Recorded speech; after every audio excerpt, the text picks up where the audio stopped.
Before a woman heals, there's often a quieter, braver question her heart must answer. Am I willing to release the patterns that have once kept me safe but are now keeping me captive? So often she cries out to God for change while she still clings to the very thing that keeps her unwell. She seeks God for healing but refuses to let go of bondage that keeps her stuck.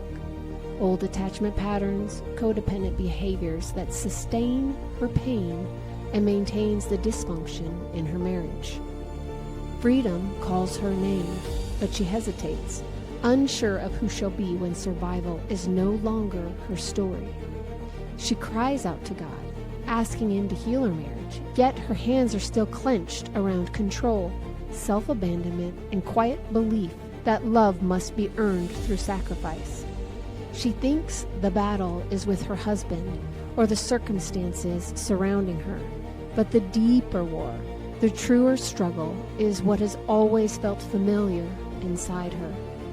Because that familiar pain that has a sting feels safer than the unfamiliar possibility of freedom.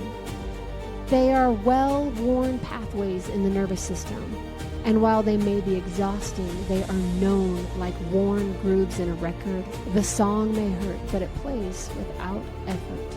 But healing in Christ is not about adding more to who she's been. It's about subtracting what no longer serves her.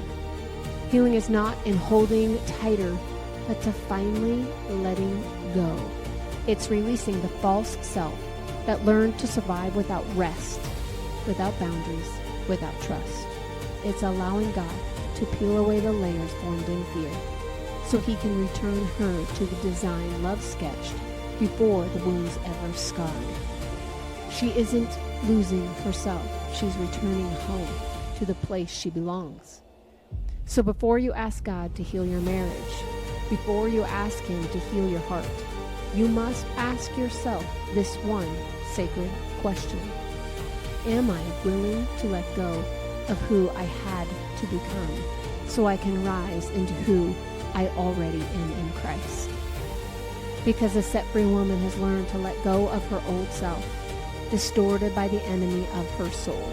She stands fiercely rooted in her God-given identity, and from that place, she no longer questions who she is. She deeply knows.